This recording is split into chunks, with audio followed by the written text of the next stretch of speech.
नमस्कार। आइए आज हम इस वीडियो के माध्यम से वार्षिक परीक्षा सत्र 2024-25 के लिए कक्षा 8 विषय विज्ञान के सभी प्रोजेक्ट कार्यों के संपूर्ण हल हम इस वीडियो के माध्यम से आसानी से समझेंगे। देखिए, इस प्रकार से राज्य शिक्षा केंद्र मध्य प्रदेश भोपाल द्वारा कक्षा 8 विषय विज्ञान के लिए सभी प्रोजेक्ट कार्यों की सूची इस प्रकार से प्रदान की गई है। आप देख सकते हैं सभी प्रोजेक्ट कार्य दिए गए हैं। प्रोजेक्ट कार्य 1 से लेकर प्रोजेक्ट कार्य देखिए इस प्रकार से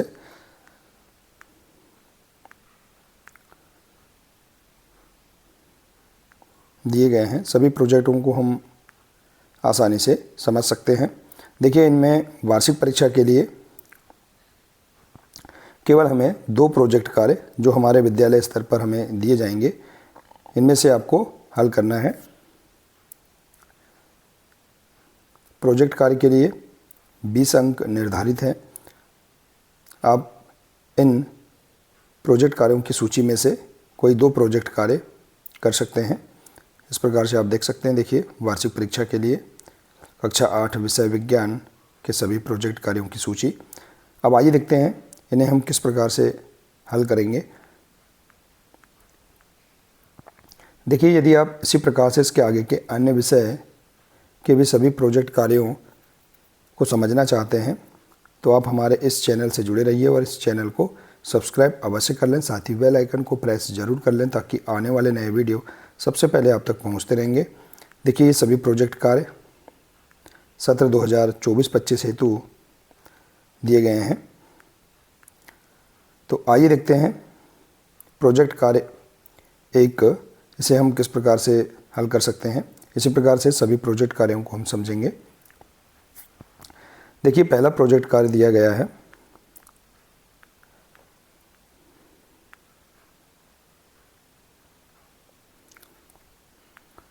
अपने आसपास का अवलोकन कर निम्न अनुसार प्रश्नों के उत्तर दीजिए।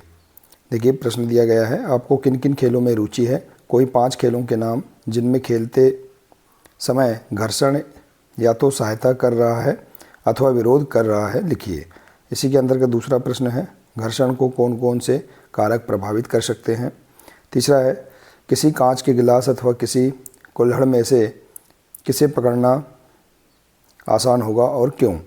इसी प्रकार से अगला प्रश्न है, कल्पना कीजिए घर्षण अचानक समाप्त हो जाए तो इससे जीवन किस प्रकार प्रभावित होगा। ऐसी 10 परिस्थितियों की सूची बनाइए।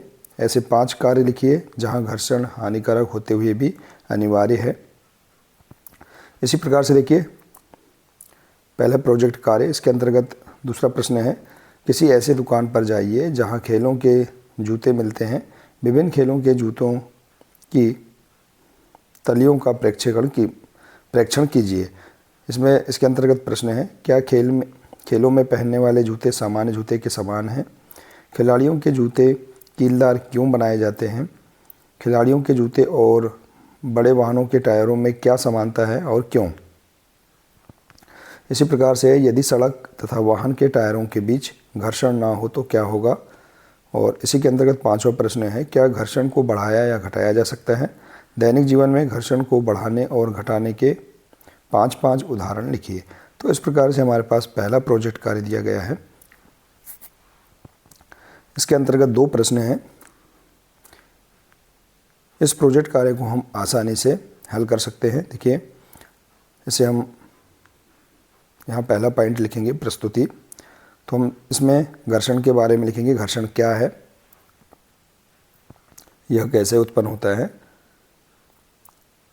तो देखिए, यहाँ दिया है, दैनिक जीवन में हमारे द्वारा और हमारे आसपास विभिन्न प्रकार की घटनाएं घटित या संपन्न होती हैं, जिसमें एक वस्तु दूसरे वस्तु पर सरकती है तो एक बल उत्पन्न होता है जो 2 पृष्ठों के बीच सापेक्ष गति का विरोध करता है और इस उत्पन्न बल को ही क्या कहते हैं, घर्षण बल कहते हैं। यह बल दोनों वस्तुओं के पृष्ठ पर कार्य करता है। घर्षण एक आवश्यक बुराई है, अर्थात यह हमारे लिए हानिकारक भी है। तो इस प्रकार से हम घर्षण के बारे में प्रस्तुति दे सकते हैं। इसी प्रकार से देखिए, इसमें जो रुकावट आती है इसके बारे में देखिए।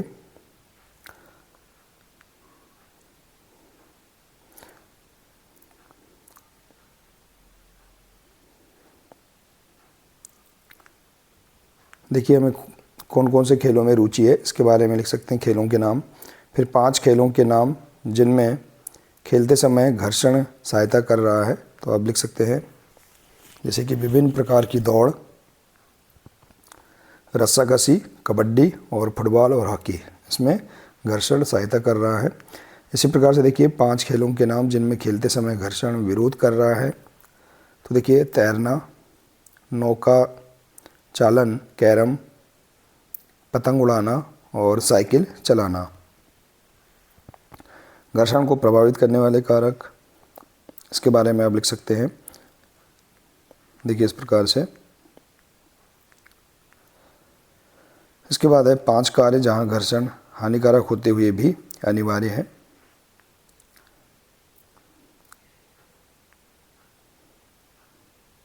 तो देखिए अब इस प्रकार से हम ए नंबर का जो प्रश्न है इसका आंसर लिख सकते हैं। इसी प्रकार से बी नंबर का जो प्रश्न है इसका आंसर भी हम इस प्रकार से लिख सकते हैं। देखिए इस प्रकार से विभिन्न प्रकार के जो जूते हैं इनकी फ़ोटोस हम यहाँ पर चिपका सकते हैं। विभिन्न खेलों के जूते एवं उनके तलवे की प्रकृति। दैनिक जीवन में घर्षण को बढ़ाने के उदाहरण भी हम इस प्रकार से दे सकते हैं। दैनिक जीवन में घर्षण को घटाने के उदाहरण,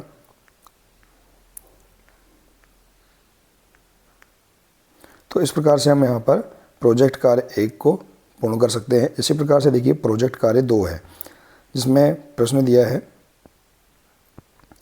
किसी खेत या पौधशाला अर्थात नर्सरी अथवा बगीचे का भ्रमण कीजिए तथा निम्नलिखित जानकारी प्राप्त कीजिए। तो देखिए इसके अंतर्गत प्रश्न है बीज चयन का तरीका एवं महत्व, सिंचाई की विधियाँ, अधिक शीत, अधिक गर्मी एवं अधिक वर्षा के मौसम का पौधों पर प्रभाव, उपयोग में आने वाले उर्वरक एवं खाद, व्यावसायिक उपयोग। इसी प्रकार से देखिए बी नंबर का है कृषि में उपयोग में आने वाली कुछ मशीनों के चित्र एकत्र कीजिए तथा इन्हें अपनी फाइल में लगाकर उनके नाम और उपयोग लिखिए।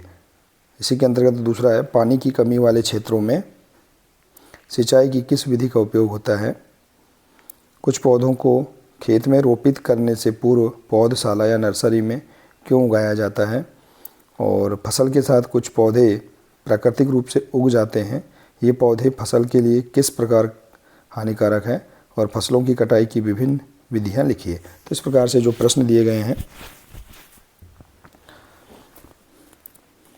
इन प्रश्नों के संपूर्ण हल हम इस प्रकार से कर सकते हैं। देखिए इस प्रोजेक्ट कार्य की प्रस्तुति, प्रोजेक्ट कार्य 2, देखिए इस प्रकार से हम इसे हल कर सकते हैं।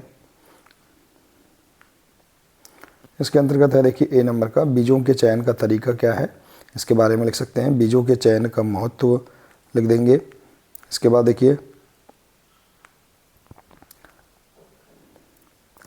सिंचाई की विधियाँ, इसके जो परंपरागत तरीके हैं, विधि का नाम, विधि का वर्णन और विधि का चित्र।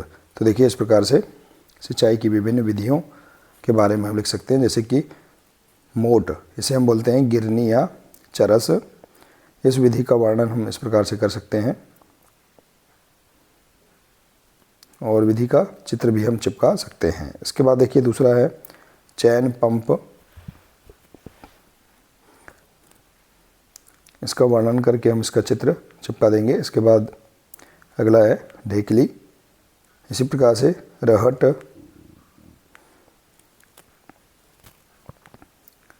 इसके बाद देखिए अगला है सिंचाई की आधुनिक विधियाँ। देखिए हमने पहले पूर्व में देखा था सिंचाई की परंपरागत विधियाँ और इसके बाद है सिंचाई की आधुनिक विधियाँ। तो देखिए इसमें विधि का नाम, विधि का वर्णन और विधि का चित्र। इससे छिड़काव तंत्र, इसके बारे में लिख सकते हैं, इसका चित्र भी बना सकते हैं। इसके बाद है ड्रिप तंत्र, देखिए इस प्रकार से इसका चित्र भी हम इस प्रकार से यहाँ पर चिपका सकते हैं। तो इस प्रकार से हम यहाँ पर इसका आंसर लिख सकते हैं। इसके बाद देखिए अधिक शीत, अधिक गर्मी एवं अधिक वर्षा के मौसम का पौधों पर प्रभाव। इसके बाद है उपयोग में आने वाले उर्वरक एवं खाद। इसके बारे में हम विस्तार से लिख सकते हैं।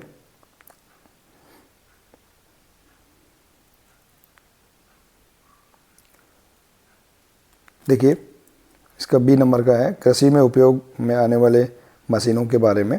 तो इस प्रकार से हम यहाँ पर मशीनों के बारे में लिख सकते हैं। मशीनों के नाम, कृषि में उपयोग आने वाली मशीनों के चित्र और मशीनों के विवरण एवं उपयोग। जैसे कि हल, इसका चित्र हम यहाँ पर चिपका सकते हैं। इसी प्रकार से कुदाली का चित्र हम चिपका देंगे या बना सकते हैं, और इसका वर्णन भी हम कर सकते हैं।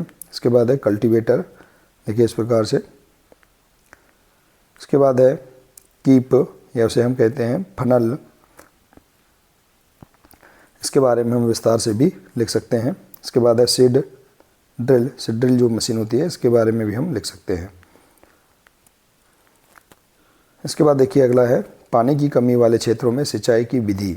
तो सिंचाई की क्या विधि है, इसके बारे में हम लिख सकते हैं। इस प्रकार से देखिए इस प्रोजेक्ट कार्य के बारे में हम विस्तार से लिख सकते हैं। फसलों की कटाई की विधियाँ क्या हैं, इनके बारे में लिख देंगे।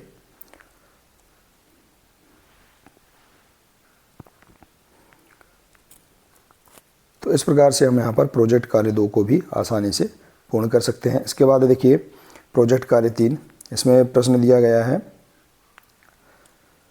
डोरी तथा कागज गिलास की सहायता से अपना खिलौना टेलीफोन बनाकर तैयार करिए। इसका एक सिरा अपने मित्र को कान पर लगाने के लिए कहें तथा दूसरा सिरा अपने मुंह के समीप लाइए तथा बोलिए। अपने प्रेक्षण को लिखना है। क्या आपकी आवाज़ आपका दोस्त सुन पाता है? क्या ध्वनि डोरियों से गमन कर सकती है? क्या ध्वनि का संचारण ठोस, द्रव तथा गैसों सभी में हो सकता है? यदि आप एक बंद कार में हैं तो क्या बाहर से आपके दोस्त की आवाज़ आप तक आएगी? कारण लिखिए। तो देखिए इस प्रकार से इस प्रोजेक्ट कार्य का प्रश्न दिया गया है, इसे हम आसानी से हल कर सकते हैं। इसमें दिया है, देखिए नीचे दिए गए वाद्य यंत्रों के सामने उनके कंपायमान भाग लिखिए। इस प्रकार से प्रोजेक्ट कार्य का प्रश्न है। इसी के अंतर्गत बी नंबर का प्रश्न दिया है, वातावरण में ध्वनि उत्पन्न करने वाले स्रोतों की सूची बनाइए। इसके अंतर्गत प्रश्न, ध्वनि प्रदूषण मानव के लिए किस प्रकार हानिकारक है? शोर तथा संगीत में क्या अंतर है? ध्वनि प्रदूषण को कम करने के लिए आप क्या क्या प्रयास करेंगे? और महिलाओं की तुलना में पुरुषों की आवाज़ मोटी क्यों होती है? तो इस प्रकार से प्रोजेक्ट कार्य 3 के आ नंबर के प्रश्न और बी नंबर के प्रश्न सभी के आंसर हम इस प्रकार से हल कर सकते हैं। तो देखिए इसकी प्रस्तुति हम इस प्रकार से लिख सकते हैं।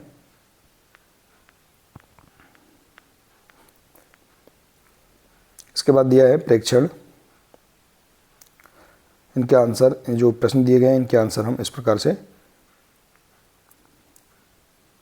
कर सकते हैं। जैसे कि देखिए, हमारे मित्र को हमारी आवाज़ स्पष्ट रूप से सुनाई दे रही है। तो इसका आंसर है हाँ, हमारी आवाज़ हमारा दोस्त ठीक से सुन पाता है। तो इस प्रकार से हम यहाँ पर सभी प्रश्नों के आंसर भी लिख सकते हैं। देखिए,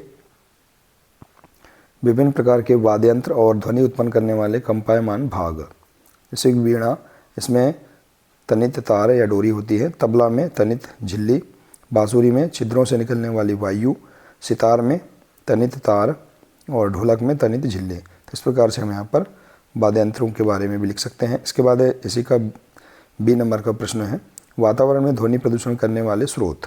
इनके आंसर हम इस प्रकार से लिख सकते हैं। देखिए, ध्वनि प्रदूषण से क्या क्या हानियाँ हैं, शोर तथा संगीत में अंतर क्या है, इसके बारे में लिख सकते हैं। ध्वनि प्रदूषण को कम करने के लिए हमारे द्वारा किए जाने वाले प्रयास क्या क्या है, इसके बारे में आप लिख सकते हैं। देखिए, तो इस प्रकार से हम प्रोजेक्ट कार्य 3 को आसानी से पूर्ण कर सकते हैं। इसके बाद है प्रोजेक्ट कार्य 4। इसमें दिया है प्रश्न, अपने आसपास पड़ोस का सर्वेक्षण कीजिए तथा पता लगाइए। आपके आसपास या स्कूल में 12 वर्ष की आयु के कितने बच्चे चश्मा लगाते हैं? दूसरा है, चश्मा लगाने वाले बच्चों के माता पिता से पता लगाइए कि उनके बच्चों की दृष्टि क्षीण होने के क्या क्या कारण हैं। किसी नेत्र विशेषज्ञ से पता कीजिए कि दृष्टि क्षमता सही रखने के लिए भोजन में क्या क्या लेना चाहिए। और चौथा है, नेत्र विशेषज्ञ से नेत्र की देखभाल के बारे में विचार विमर्श कीजिए एवं बताए गए बिंदु को लिखिए। इसके बाद है चश्मा लगाने वाले बच्चों के चश्मों में कौन कौन से लेंस लगाए गए हैं और क्यों। और इसका अगला प्रश्न है बुजुर्गों या अधिक उम्र के लोगों के चश्मे में कौन से लेंस का प्रयोग किया जाता है और क्यों। तो इस प्रकार से हमारे पास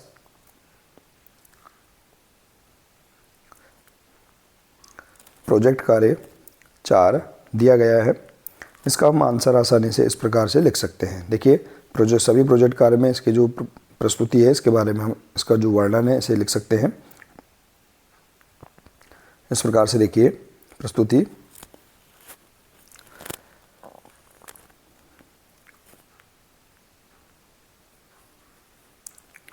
और इसी के अंतर्गत सभी जो प्रश्न दिए गए हैं इन प्रश्नों के आंसर भी हम आसानी से लिख सकते हैं।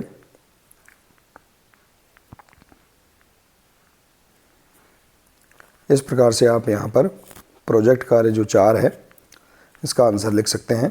देखिए इसमें दिया है 10 बच्चों एवं 10 बुजुर्गों के चश्मों के दोनों आँखों की पावर के बारे में भी हम लिख सकते हैं।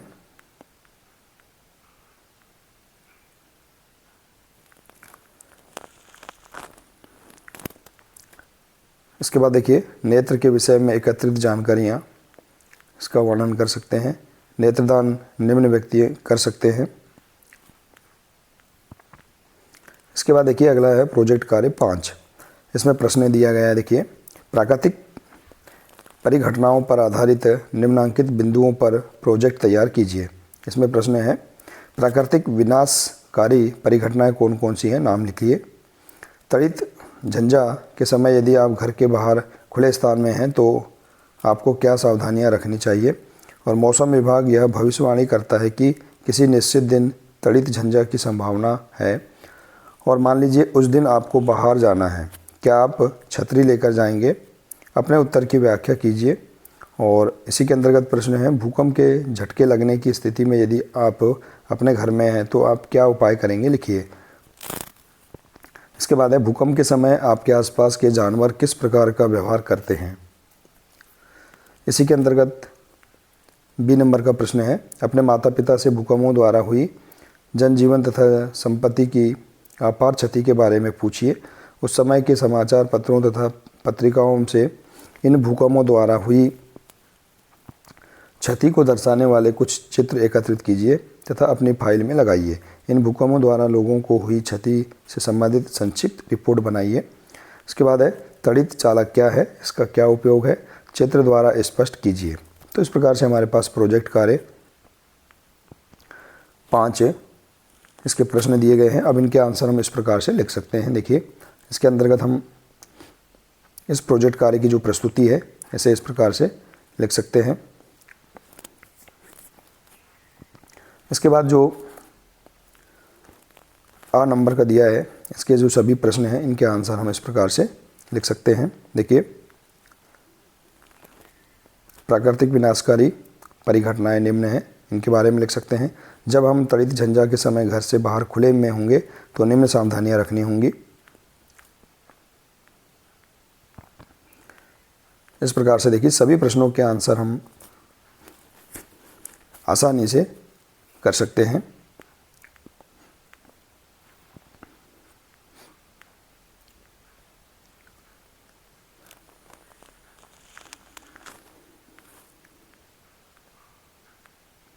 देखिए इस प्रकार से प्रोजेक्ट कार्य 5 इसके सभी आंसर हम इस प्रकार से लिख सकते हैं। जैसे कि तड़ित चालक क्या है इसके बारे में हम लिख देंगे। इसका चित्र भी हम इस प्रकार से बना सकते हैं। इसके बाद है अगला प्रोजेक्ट कार्य 6। देखिए इसमें प्रश्न दिया है अपने 10 मित्रों का एक समूह बनाइए, उनसे चर्चा कर उन खाद्य पदार्थों के नाम लिखिए जो उनके द्वारा पिछले दिन नाश्ते, दोपहर के भोजन एवं रात के भोजन में खाया गया।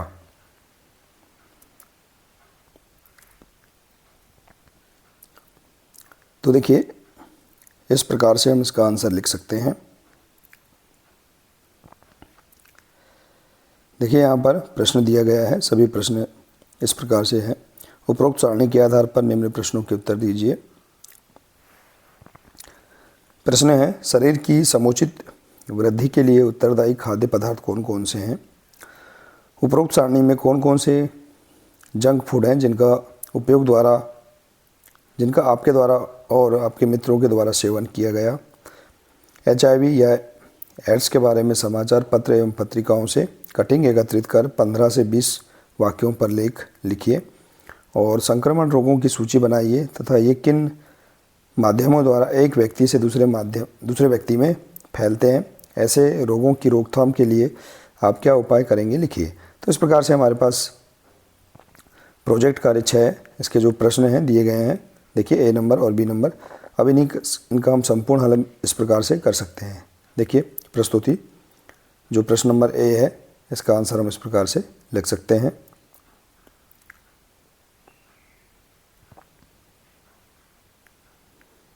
देखिए इस प्रकार से हमारे 10 मित्रों द्वारा पिछले दिन खाए गए विभिन्न पदार्थों की सूची निम्न प्रकार है। मित्र का नाम, नाश्ते में लिए गए खाद्य पदार्थ, दोपहर के भोजन में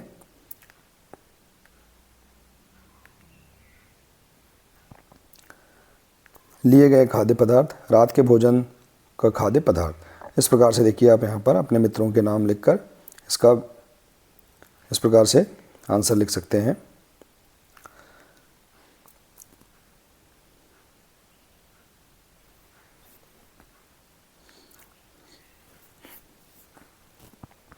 देखिए इस प्रकार से इसका जो B नंबर का प्रश्न है इसका आंसर भी हम इस प्रकार से लिख सकते हैं। इनके चित्र चिपका सकते हैं। एड्स से संबंधित समाचार पत्रों की कटिंग के बारे में चित्र चिपकाना है और इसके बारे में विस्तृत हमें इस प्रकार से लिखना है।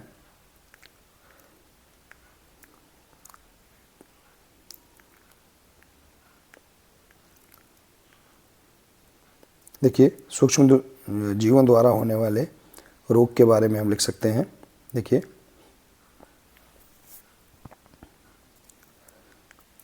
मानव रोग, रोग कारक, सूक्ष्मजीव, संचरण का तरीका और बचाव के उपाय। तो इस प्रकार से हम इसके बारे में भी विस्तार से लिख सकते हैं।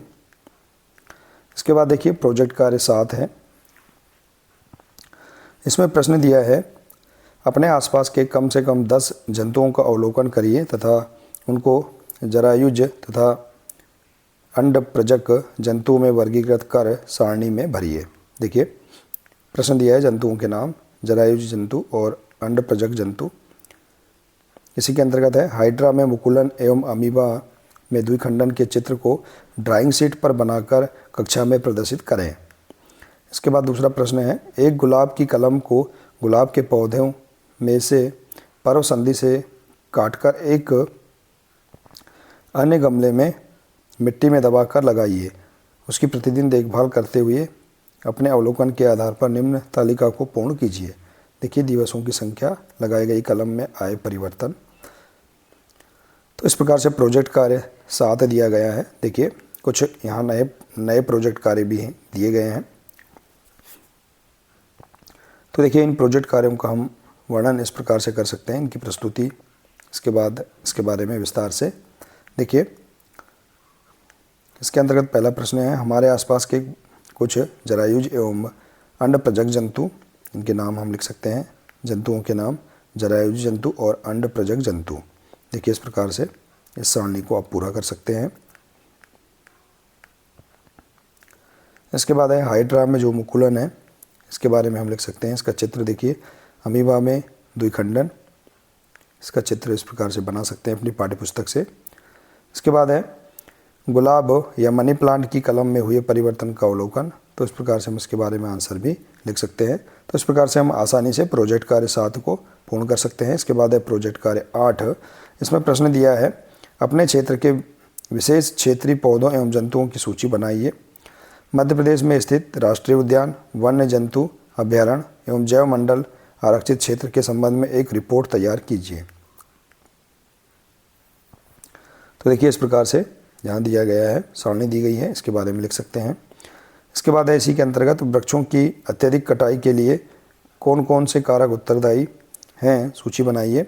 और वनों की कटाई से पर्यावरण पर क्या क्या प्रभाव हो रहे हैं, लिखिए। तो इस प्रकार से देखिए प्रोजेक्ट कार्य 8 दिया गया है।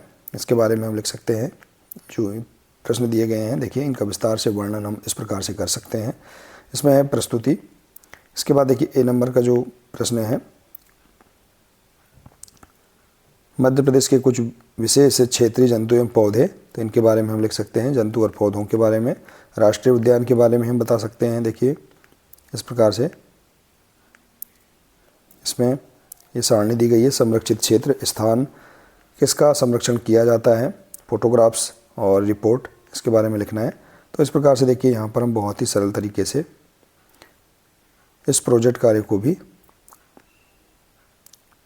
पूर्ण कर सकते हैं। देखिए इस प्रकार से, जैसे कि राष्ट्रीय उद्यान है सतपुड़ा उद्यान, इसका स्थान बताना है और इसमें किसका संरक्षण किया जाता है, इनके चित्र चिपकाना है। देखिए इस प्रकार से, जैसे बांधवगढ़ राष्ट्रीय उद्यान, कान्हा राष्ट्रीय उद्यान, वन्य जंतु अभ्यारण्य जैसे बोरी अभ्यारण्य, कुनो पालमपुर अभ्यारण्य, नौरादेही अभ्यारण्य। तो इस प्रकार से हम यहाँ पर देखिए, और जैव मंडल आरक्षित क्षेत्र, इसके बारे में भी हम विस्तार से लिख सकते हैं। देखिए जैसे कि देखिए पचमढ़ी जैव मंडल आरक्षित क्षेत्र,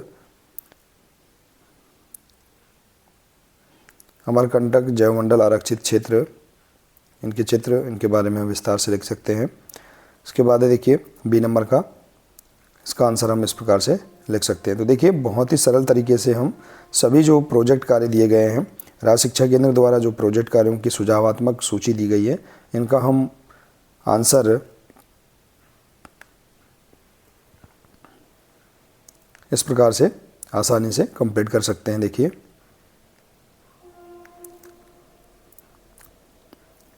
देखिए अपने विद्यालय स्तर पर जो प्रोजेक्ट कार्य दिए जाते हैं, इनके आप प्रश्नों का मिलान करके इनके आंसर इस प्रकार से आसानी से कर सकते हैं।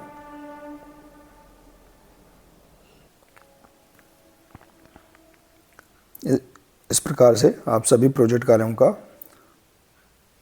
हल आप देख सकते हैं।